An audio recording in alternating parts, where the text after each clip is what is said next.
Hi, welcome to the Mikey and Diet Show. And today we'll be removing the movie Shudder.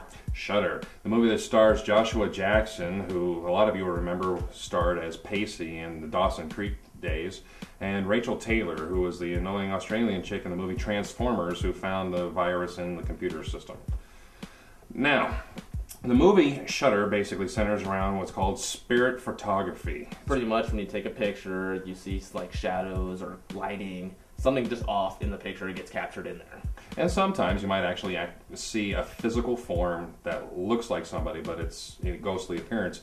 It's been around since photography was invented, like 1800s at least, and it's got a lot of notoriety about it. So that's what this movie is basically centered around. It's from the executive producers of The Grudge and The Ring.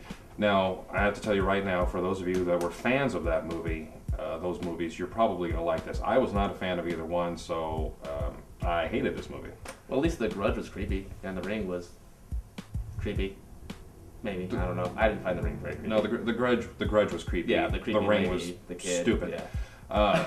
Okay, so basically, Joshua Jackson's character, Ben Stanshaw, is a advertising photographer, which means he takes photographs for advertising agencies. He gets married at the beginning of the movie to Rachel Taylor Jane. And ironically, he has a job offering in Japan where this movie is remade from actually a Japanese movie, so therefore all the ghosts are from Japan.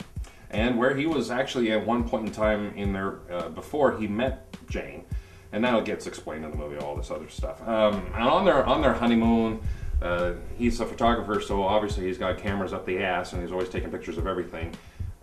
So that sets it up right there. He's taking pictures, you know something's going to happen. With a lot of these thrillers, I have to say, it really annoys me. Everything is predictable.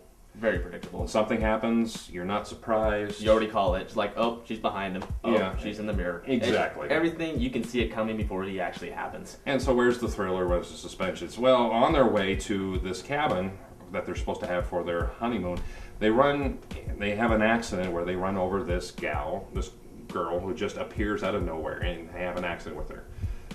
Then after that, she starts appearing in all the photography pictures, everything that happens. His job goes bad. He's in denial. She tries to figure it out. He doesn't care. It's just a really long on drag.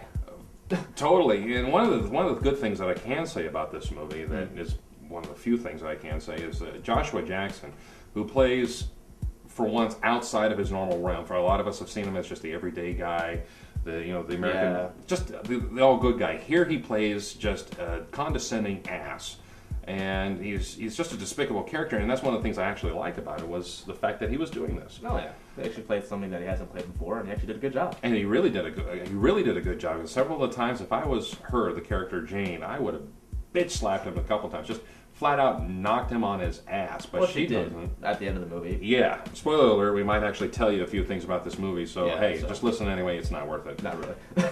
It really isn't. Now, one of the other good things I can say about it is that towards the end, when the answer is revealed, what this girl ghost is all about. Pretty much what you've already figured out yourself. Well, actually, no. I didn't actually figure that out. It was kind of a surprise. No. I kind of figured she was killed somewhere. Yeah. But it didn't turn out. No. It didn't pan out that way, and it was kind of surprising, but the argument between them two was great. And then when she does actually, she just wails up and smacks his ass like across the room. I was like, damn, that was good. But that's about it. This thing is a freaking snooze fest. There was like 6 people in the theater, including us. 2 on the left side were sleeping, and the 2 behind us left halfway. So that pretty much says what goes on. And it's only an hour and 20 minutes, but I'll tell you what, it was just the longest hour and 20 minutes I've ever seen. And it really sucks for me because, I wasn't able to be here last week, so we had our guest host Jamie.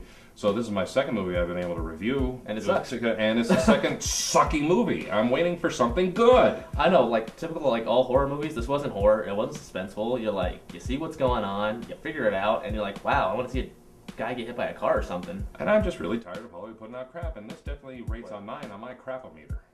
It was craptastic, or craptacular. Any kind of crap word you can make. That's pretty much how it was. Honestly, really. So if you have a differing view, please don't be afraid to go ahead and let us know that, if you liked it, tell us why. Yeah. Let us know your viewpoint. Yeah, if you like it, all for it, but I was just bored. Okay. You think that's about it? I think that's about it. Okay. Alright, so pretty much next week we'll be reviewing 21, which for God I hope will be an awesome movie, seeing how it takes place in Vegas, and gambling and violence. booze and drugs. What can go wrong? I don't think anything could go wrong. It stars Kevin Spacey, and it's based on actual events. I'm sure there's people out there that know. There was a book that was made after it was with Harvard, one of the Ivy League, MIT. Oh, An MIT professor who wanted to test out whether or not you can beat out casinos. Anyways, we'll catch you next week. Thank you for Century Theater Park Lane for helping us out, and we'll see you later. Bye.